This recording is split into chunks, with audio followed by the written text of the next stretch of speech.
for which it stands, one nation, under God, indivisible, with liberty and justice for all.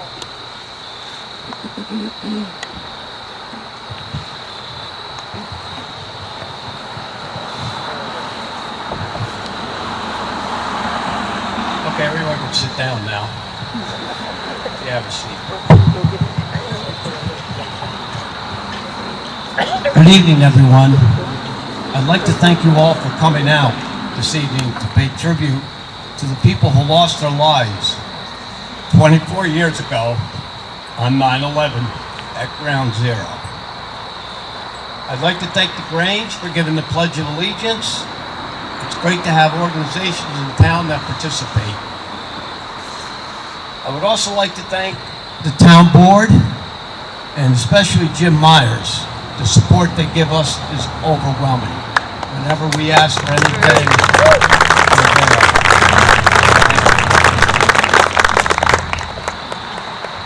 I kept coming up here today on many occasions to restart a tape or problems coming up. But I did notice throughout the day there were individuals here sitting on the bench or a chair just staring up at the hill. That's all they were doing. And I was wondering what their thoughts were, but I guess I'll never know.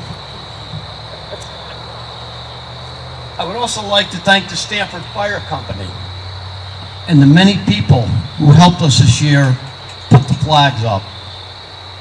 It's a very, very time-consuming job. And it makes it more time-consuming when you have a few people on the crew with OCD that think a wooden stick is straight. So, they know who they are, trust me. So, I'd like to give you a little history of how this tribute started. We had a fire company member riding through Great Barrington. And this individual noticed these flags in front of the Great Barrington Firehouse.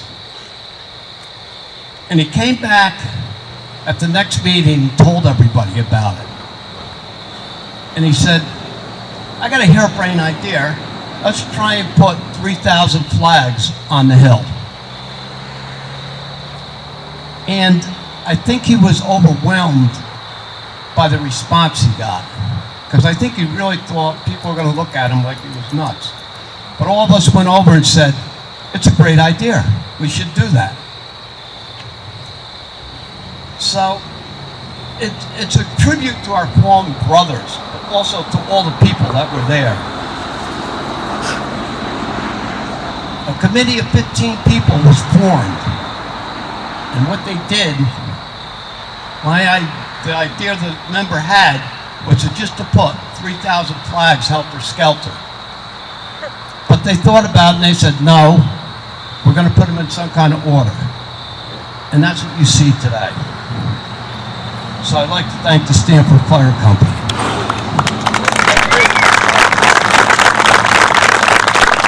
you look to my right, you're going to see a sign. And it says, never forget. And it's easy to say those words. But by everyone being here tonight, you're not only saying those words, you're walking the walk. If you were old enough and lived through that tragic day, you could come up and tell me exactly where you were and what you were doing and the pit you felt in your stomach. How our everyday lives were changed from that. We had students helping us put flags up this year. And the students, they were only probably 17 or 18. They knew nothing about 9/11. They knew nothing about life before 9/11. Remember when we used to go to the airport and you could run in the gate at 2 minutes before your flight and get on the plane? How you could go to sporting events, concerts, and there was no security. We just went. It's really a life-changing experience. If you look up there, you'll see 2,978 flags. But that's not what you should be seeing. You'll see 2,564 American flags. These flags represent ordinary people like you and I. They got up in the morning, wondered why they got up, and then they went about their morning routine. They talked to their spouse and went on with their lives. Before they walked out the door, they promised little Johnny, "Don't worry, Daddy's going to catch the train tonight and he'll be at your soccer game. I know I missed the last two. I will be there tonight. I promise you." Then they kissed everyone goodbye and they shut the door for the last time. I can't imagine the spouse that had to tell little Johnny that not only did Daddy, Mommy miss their soccer game, but they're going to miss the rest of their lives. That pain had to be unbearable. And all these people did was they went about their normal lives. They did nothing wrong, but yet they were caught up in this tragedy. Then you look at the two towers. You see 343 firefighter flags. These individuals were doing their job. They're doing what they were trained to do, what they loved. As everyone was running away from the towers collapsing, they were running towards those towers. They were willing to climb 80 flights of stairs with 75 pounds of equipment on their back to help save people's lives. Then you look at, then you look at the 71 law enforcement flags. Can you imagine these poor police officers dealing with hysterical, disoriental people and trying to calm them down and get them to evacuate and get them to safety?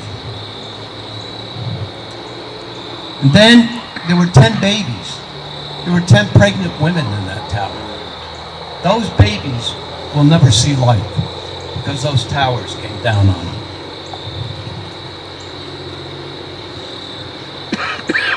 Hold on, I got back fingers. That's what the flags represent. That's what we should see up there. Yes, it was a tragic day, but it does continue. Since 9/11, 400 more firefighters have died of injuries sustained at Ground Zero. One of them being Dennis Gilhoy, who was a town resident and also a proud member of the Stanford Fire Company.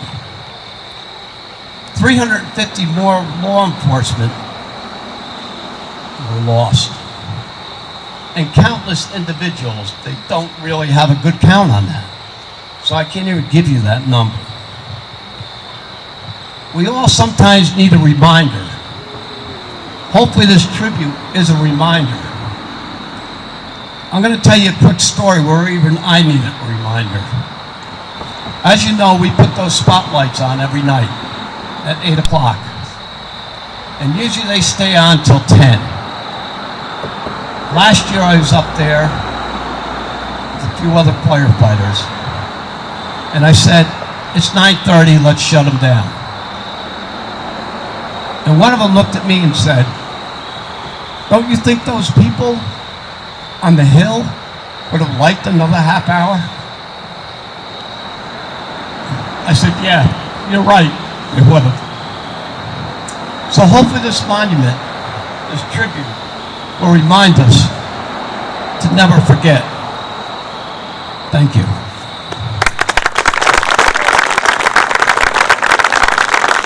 And now I'd like to introduce Jan Brooks.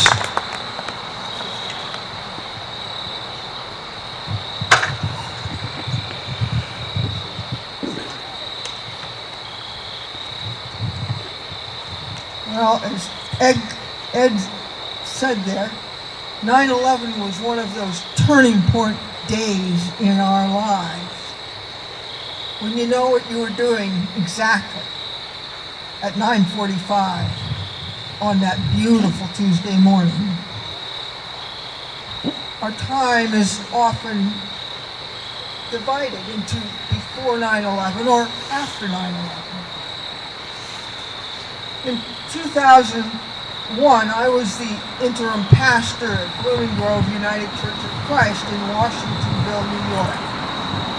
It was a bedroom community to New York City, where about 75% of the people in that community worked in the city. In Washingtonville and the little village right next to us, 27 firefighters were killed. The little villages in that area are divided only by highway signs, but the people are one. And the firefighting community is united. So those communities were absolutely devastated. The terror was almost unbearable as people waited either for confirmation of life or in fear of the news of what might come. On the second Sunday after 9/11, the town held a memorial vigil.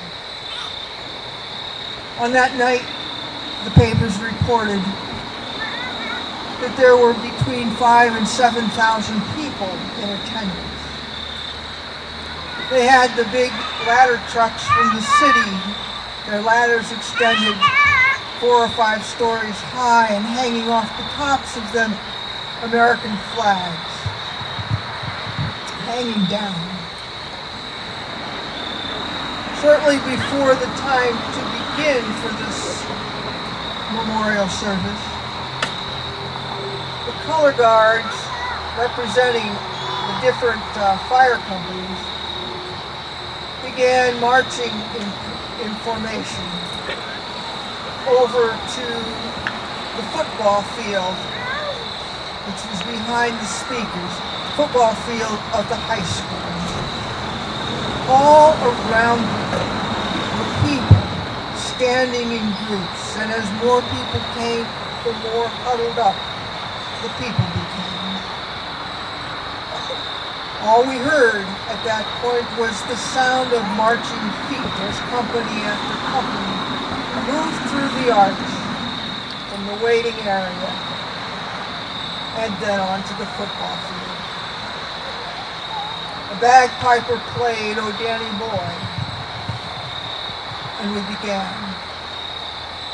The clergy serving the churches were in the area were the ones who were asked to lead this service. And our order of participation was dependent upon how early your church had been established in the area. And since the Blooming Grove Church was one of the first that was established in that entire area of New York, I was tapped to be the first person to speak. You have to kind of understand that when clergy are asked to pray at big events, you step up, you look at the microphone, you take a deep breath, and you say in your best preacher voice, "Dear God," and you go on from there.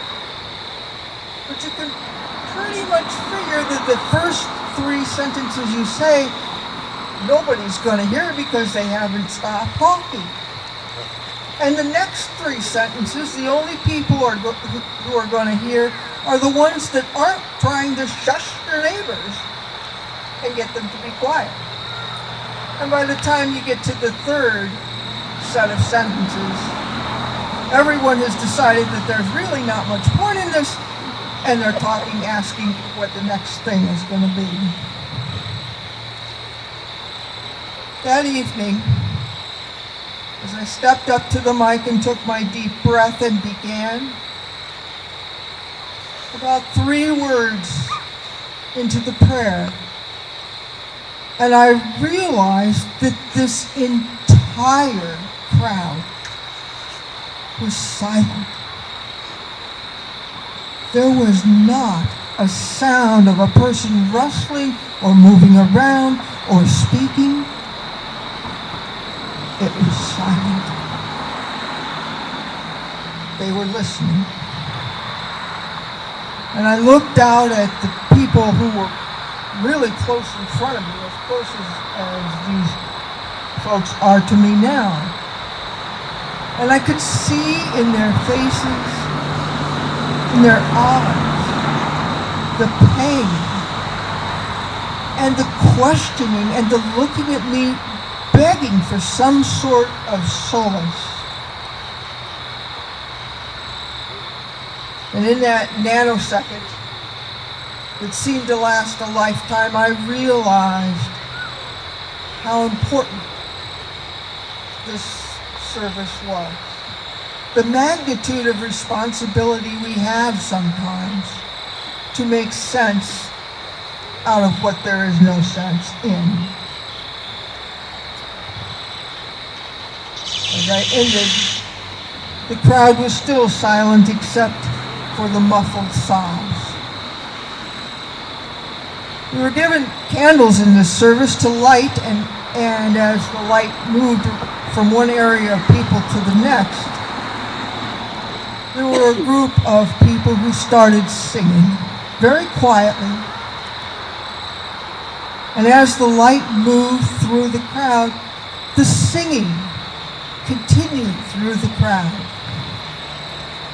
One song morphed into another as the tapers burned down and people began having to put them out because they burned their fingers.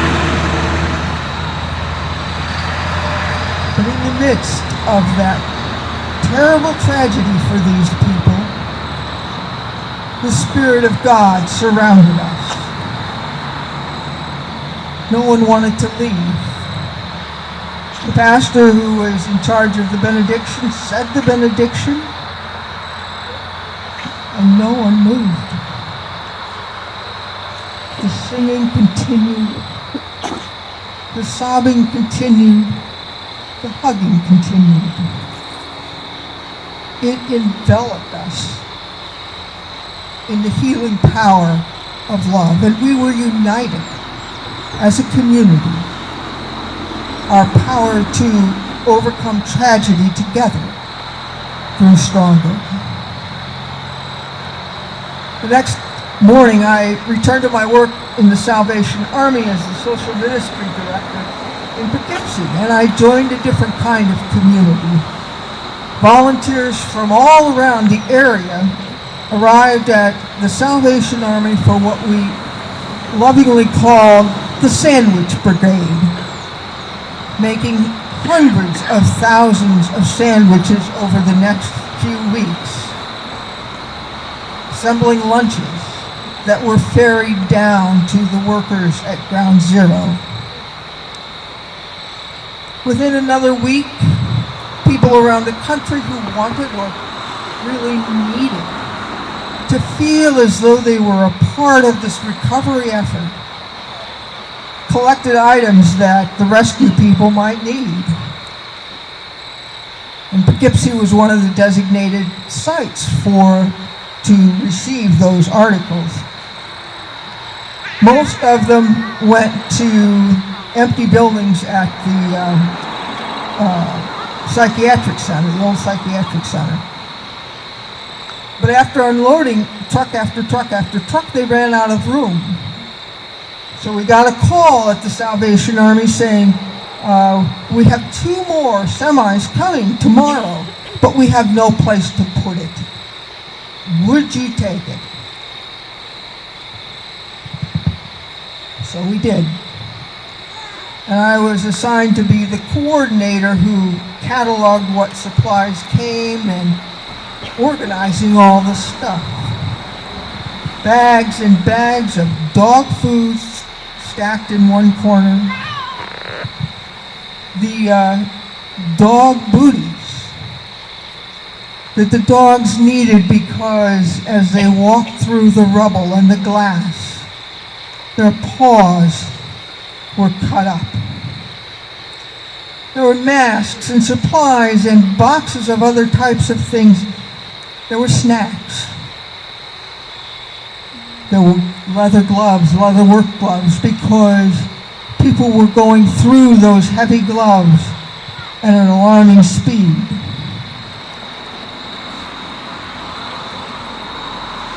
I listened to someone on the radio who was interviewing some worker at a blood donation center who remarked, "We have so many donors, people have to wait hours in order to give blood because we don't have enough chairs to put them in.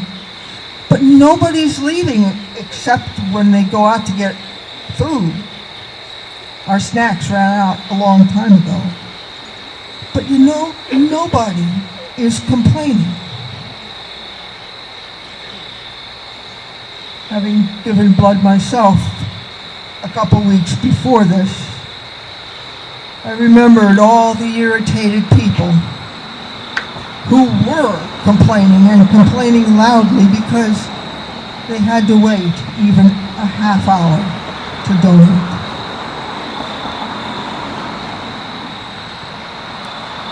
We worked long and difficult hours as I listened to people at the Army or to my parishioners who needed to talk.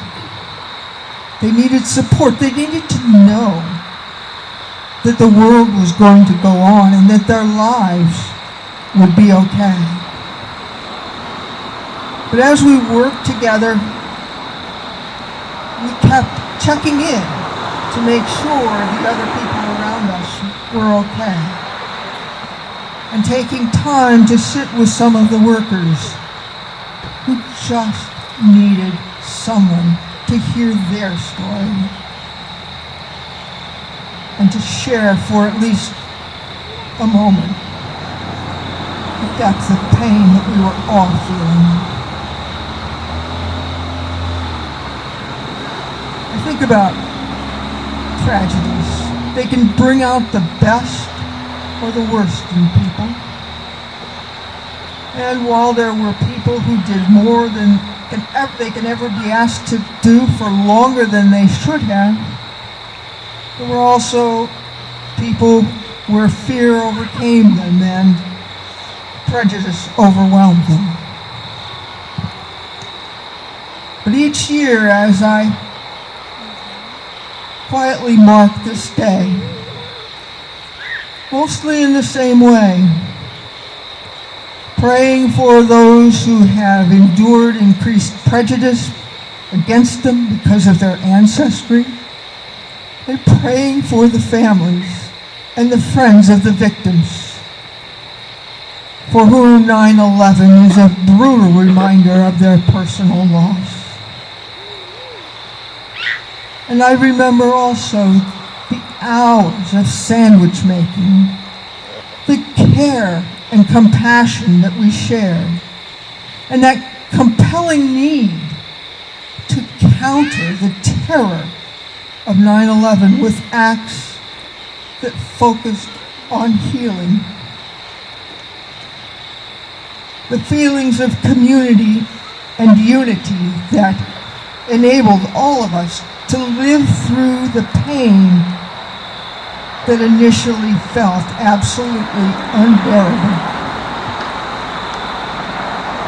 And each 9/11,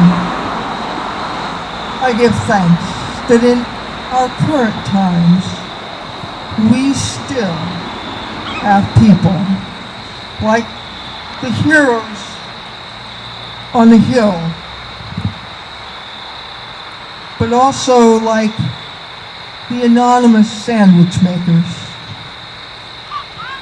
the people who gave not their lives, but their hearts to rise above that tragedy and to make our lives more connected for the good of all of us.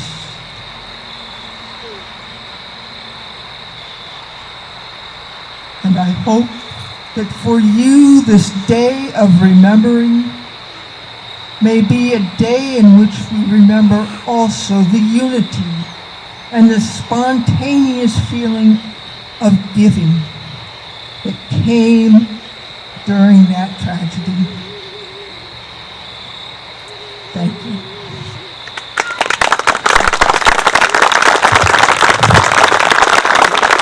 Thank you very much, Jan. Now she tells me I have to start with Dear God. Couldn't have told me that now. Anyway, I have a few remarks. First of all, there's 2 books on the table over there. They'll be there for the whole weekend. Next year is the 25th anniversary of this tragic day. If you have a story, please write it in that book. We want to give that book to the Historical Society because I don't want to be the bearer of bad news here, but we're not getting any younger. And I'd like to carry this out through the town, if we can. But now, I'd like everyone just to take a moment and look up at that hill and give a moment of silence and think about all those individuals.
So in conclusion, I'd like to thank everyone, the Grange, Fire Department, and especially all the people out there. And just remember, there's 2 words, never forget, and keep this memory alive. Thank you for coming, and have a safe trip home.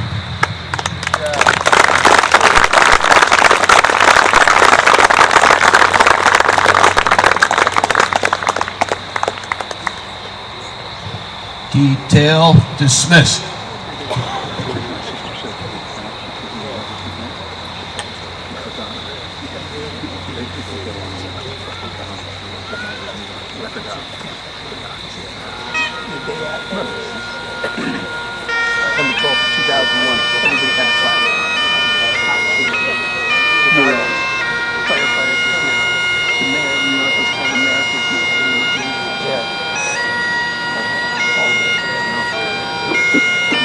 right back. I'm just gonna.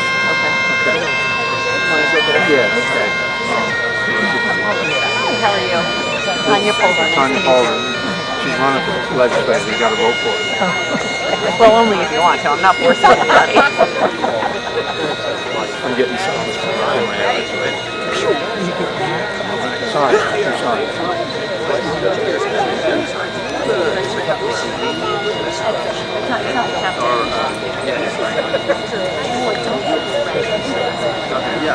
Yeah, here.